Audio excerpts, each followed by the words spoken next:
Hi friends, welcome to news pocket.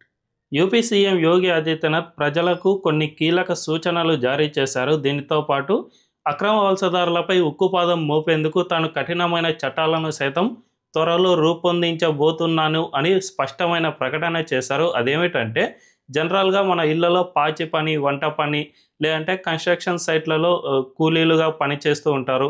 వీళ్ళతో పాటు చిన్న చిన్న ఇండస్ట్రీలలో పని చేసేవాళ్ళు, వీళ్ళందరికీ కూడా జనరల్గా ఎటువంటి సర్టిఫికెట్లు అవి ఉండవు. జస్ట్ ఒక పలానా పర్సన్ వస్తున్నాడంటే మనం జనరల్గా జీతం మాట్లాడుకుని వాళ్ళను ఇళ్లలో పనికి, లేదంటే కూలీ పనికి ఇలాంటివి పెట్టేసుకుంటాం. కానీ వీళ్ళ వల్ల మన దేశంలో భారీ ఎత్తున నష్టం జరుగుతుంది. ఈ అక్రమ వలసదారులు ఈ కూలీ పనులలో చేరడం వల్ల మన దేశంలో ఉన్న నిజమైన యువతకు ఇలాంటి అవకాశం కోల్పోతూ ఉన్నారు. తద్వారా వీళ్ళు నష్టపోతూ అక్రమ వలసదారులు మన దేశంలోకి వచ్చి వాళ్ళు బాగుపడుతున్న పరిస్థితులు నెలకొన్నాయి. అయితే వీళ్ళకు డబ్బులు రావడమే కాకుండా ఇలా చేయడం మన దేశంలో దేశద్రోహానికి సమానమైన చర్య. ఎందుకంటే వీళ్ళ వల్ల ఇక్కడ శాంతి భద్రతల సమస్య ఏర్పడుతుంది. దీంతోపాటు వీళ్ళు మన ఇళ్లలో ఎక్కడైనా పని చేస్తూ ఉన్నారంటే మన ఇళ్లలో దొంగతనాలు ఆర్ ఇతరత్ర చాలా జరిగేందుకు అవకాశం ఉంటుంది. దీనివల్లనే యూపీ సీఎం యోగి ఆదిత్యనాథ్ ఇలాంటి కీలక నిర్ణయం తీసుకున్నారు. మీరంతా జాగ్రత్తగా ఉండాలి. ఇకపై నుంచి మీ దగ్గర పనిచేసే ప్రతి ఒక్కరికి సంబంధించి ఐడి ప్రూఫ్ను ఖచ్చితంగా వెరిఫికేషన్ చేసుకోండి, లేకపోతే భవిష్యత్తులో ఇబ్బందులు పడే అవకాశం ఉంటుంది అని కూడా హెచ్చరించారు. అయితే దీనివల్ల ఏమేం మార్పులు రానున్నాయి అనే విషయాలను మనం ఈ వీడియోలో తెలుసుకుందాం. అంతకంటే ముందు ఈ వీడియోను లాస్ట్ వరకు చూడండి. ఇందులోని కంటెంట్ కనుక మీకు నచ్చినట్లయితే ఖచ్చితంగా మా ఛానల్ను సబ్స్క్రైబ్ చేసుకుని బెల్ ఐకాన్ క్లిక్ చేయడం అస్సలు మర్చిపోవద్దు. ఇక డీటెయిల్స్లోకి వెళ్తే మనందరికీ తెలుసు, కొద్ది నెలల క్రితం బాలీవుడ్ హీరో సైఫ్ అలీ ఖాన్పై ఒక వ్యక్తి ఇంట్లోనే అటాక్ చేశాడు. ఇంట్లోనే వంట పని ఇలా చేస్తూ సైఫ్ అలీ ఖాన్పై కత్తితో దాడి చేశాడు. ఆ టైంలో సైఫ్ అలీ ఖాన్ వెంటనే హాస్పిటల్కు తరలించగా అక్కడ ఆయన చికిత్స పొందారు. చివరిగా ఆ వ్యక్తిని అరెస్ట్ చేయగా తేలింది ఏమిటంటే అతను బంగ్లాదేశ్కు సంబంధించిన అక్రమ వలసదారుడు. ఫేక్ ఐడితో మన దేశంలో పని చేస్తూ ఉన్నాడు. అంతేకాకుండా ఇలా బాలీవుడ్ యాక్టర్ ఇంటిలో పనిలో చేరాడు. దీంతో పాటు అతనికి డబ్బు కావాల్సిన అవసరం ఉంది. ఈ డబ్బు కోసమే సైఫ్ అలీ ఖాన్ ఇంట్లో దొంగతనానికి పాల్పడ్డాడు.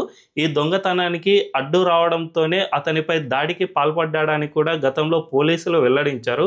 సో ఆ టైంలో సైఫ్ అలీ ఖాన్ త్రుటిలో తప్పించుకున్నాడే తప్ప మరేదైనా జరిగి ఉంటే అతని ప్రాణాలకే ప్రమాదం ఏర్పడే అవకాశం ఉండేది. ఈ విధంగా అక్రమ వలసదారులు అనేవాళ్ళు మన ఇండియాలోని రూల్స్ ఫాలో కారు, ఏమీ ఫాలో కారు. వాళ్ళకు కావాల్సింది వాళ్ళు చేసేస్తారు. అడ్డు వచ్చిన వాళ్ళను చంపేయడానికి కూడా వాళ్ళు సిద్ధపడుతూ ఉంటారు. వీళ్ళతో పాటు జనరల్గా కన్స్ట్రక్షన్ వర్కింగ్ ఇలాంటివి చేసుకుంటూ వీళ్ళు దొంగతనాలకు, సుపారీ కిల్లింగ్స్, లేదంటే డ్రగ్స్ స్మగ్లింగ్ సైతం వీళ్ళు పాల్పడుతూ ఉంటారు. దీనివల్ల కూడా మన దేశంలో శాంతి భద్రతల సమస్యకు పెను ప్రమాదంగా మారుతుంది. నార్మల్గా ఏం జరుగుతుంటుందంటే ఒక కన్స్ట్రక్షన్ సైట్లో వర్క్ చేస్తున్నాను అని రికార్డుల్లో చూపించుకుంటారు. ఆ టైంలో వేరే చోటకు వెళ్ళి హత్య చేసేస్తారు. సో నేను పలానా టైంలో పలానా చోట వర్క్ చేస్తున్నా అని రికార్డుకు సంబంధించిన ప్రూఫ్లు ఉన్నాయి, మీరు నన్ను హంతకుడిగా ఎలా భావిస్తారు అనే విధంగా వీళ్ళు దానికి సంబంధించి ప్రూఫ్లను సైతం చూపించేందుకు అవకాశం ఉంటుంది. అంతేకాకుండా వీళ్ళు ఒకసారి సుపారీ కిల్లింగ్ చేసి బోర్డర్ దాటి వాళ్ళ దేశంలోకి వెళ్ళిపోతే వాళ్ళను గుర్తించడం దాదాపు అసాధ్యం అని చెప్పుకోవచ్చు. జనరల్గా మన దేశంలో మన ఇండియన్ సిటిజన్ ఎవరైనా హత్యకు పాల్పడితే అతనికి సంబంధించిన వేలిముద్రలకు సంబంధించి పూర్తి డేటా మన ఇండియన్ గవర్నమెంట్ దగ్గర ఉంటుంది. కాబట్టి ఎక్కడైనా హత్యకు సంబంధించి వేలిముద్రలు దొరికినా కూడా ఈజీగా పట్టుకోవచ్చు. కానీ ఇలా డేటా లేని వాళ్ళు, వీళ్ళ వేలిముద్రలు దొరికినా కూడా ఇందుకు సంబంధించిన డేటా మన ఇండియాలో ఉండదు. కాబట్టి వాడు వెంటనే బోర్డర్ దాటి వెళ్ళిపోతే ఇక అతన్ని పట్టుకోవడం దాదాపు అసాధ్యం అని చెప్పుకోవచ్చు. ఇలాంటి అనేక విపత్కర పరిణామాలు ఎదురవుతూ ఉంటాయి. ఒకవేళ మన ఇళ్లలో పని చేసేవాళ్ళు ఇలాంటి చర్యకు పాల్పడితే, మనల్ని కనుక ఏమైనా చేస్తే అతన్ని పట్టుకోవడానికి కూడా అస్సలు వీలు కాదు. సో ఇలాంటి పరిస్థితుల నేపథ్యంలోనే యూపీ సీఎం యోగి ఆదిత్యనాథ్ కీలక సూచనలు జారీ చేశారు. మీరంతా కూడా పర్ఫెక్ట్గా వెరిఫికేషన్ చేసుకున్న తర్వాత మాత్రమే వాళ్ళను పనిలో చేర్పించుకోండి. ఎవరికైనా ఇలాంటి ఆధార్ కానీ, ఓటర్ ఐడి కానీ ఇలాంటి డాక్యుమెంట్ ఏమైనా సరిగ్గా లేవు అని మీకు అనుమానం వస్తే ఖచ్చితంగా వాళ్ళను పూర్తిగా పనిలో చేర్పించుకోకపోవడమే మంచిది. ఒకవేళ మరీ డౌట్ వస్తే మీరు ప్రభుత్వానికి కూడా ఇన్ఫార్మ్ చేయండి అని యోగి ఆదిత్యనాథ్ కీలకంగా సూచనలు జారీ చేశారు. భవిష్యత్తులో దీనిపై ప్రత్యేక నిబంధనలు ఏమైనా తీసుకొచ్చే అవకాశం కూడా ఉంది అని నిపుణులు చెబుతున్నారు. దీంతో పాటు మనందరికీ తెలుసు, ఇప్పుడు యావత్ దేశవ్యాప్తంగా కొన్ని రాష్ట్రాల్లో ఎస్ఐఆర్ ప్రక్రియ జరుగుతోంది. ఫస్ట్ విడత బీహార్లో జరిగింది, రెండవ విడతలో చాలా రాష్ట్రాల్లోనే జరుగుతుంది. ఇందులో యూపీలో కూడా ఇప్పటికే ఎస్ఐఆర్ ప్రక్రియ మొదలైపోయింది. కాబట్టి ఈ ప్రక్రియ ఫిబ్రవరి స్టార్టింగ్ లోపు పూర్తవుతుంది. ఈ ఫిబ్రవరి పూర్తయ్యే లోపు రాష్ట్రంలో ఇప్పటికే వీళ్ళందరినీ డిపోర్టేషన్ చేసేందుకు యోగి ఆదిత్యనాథ్ సిద్ధమవుతూ ఉన్నారు. ఎవరు అయితే ఓటర్ కార్డులు క్యాన్సిల్ అవుతాయో వాళ్ళందరినీ గుర్తించేందుకు ఇప్పటికే యూపీ పోలీసులు సిద్ధమవుతూ ఉన్నారు. అంతేకాకుండా రీసెంట్గానే అన్ని జిల్లాల అధికారులకు కూడా యూపీ గవర్నమెంట్ కీలక ఆదేశాలు జారీ చేసింది. అదేమిటంటే ప్రతి ఒక్క జిల్లాలో డిటెన్షన్ క్యాంపులను మీరు ఏర్పాటు చేసుకోండి.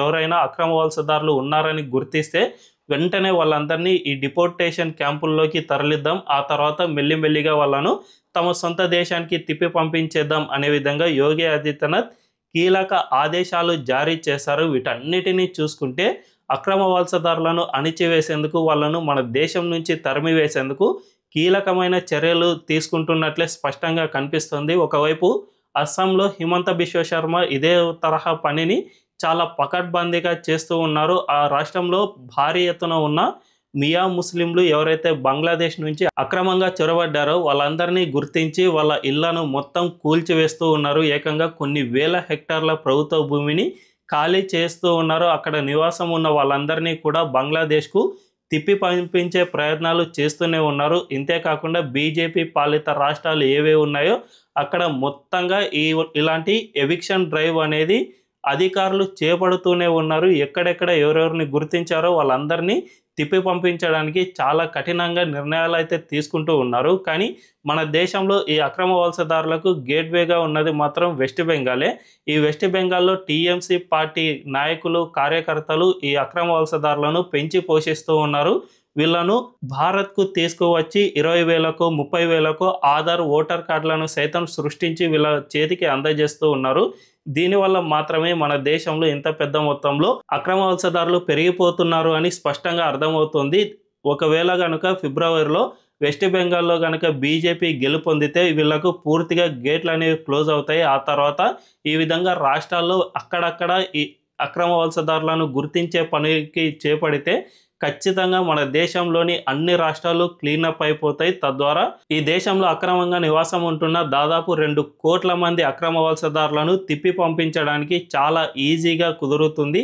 మనందరికీ తెలుసు, ఇప్పుడు ఎక్కడెక్కడ కొన్ని ప్రభుత్వ మున్సిపాలిటీల్లో కూడా ఈ అక్రమ వలసదారులు వెళ్ళి పని చేస్తూ ఉన్నారు. బెంగళూరు మున్సిపల్ కార్పొరేషన్ ఇలాంటి వాటిలో కూడా వీళ్ళు పని చేయడం అంటే దాదాపు ఇది డేంజర్ సిగ్నల్ని జారీ చేస్తుంది. కాబట్టి ప్రస్తుతం యోగి ఆదిత్యనాథ్ ఎలాంటి ఆదేశాలు అయితే ఇచ్చారో అదేవిధంగా అన్ని రాష్ట్రాలు కూడా ఆదేశాలు ఇవ్వాల్సిన అవసరం ఉంది. అంతేకాకుండా గవర్నమెంట్ శాఖల్లో ఎవరైనా పని చేస్తున్నారా అనే విషయానికి సైతం మొత్తంగా వెరిఫికేషన్ డ్రైవ్ చేపట్టి వీళ్ళందరినీ క్లీనప్ చేయాల్సిన అవసరం ఎంతైనా ఉందనే చెప్పుకోవచ్చు.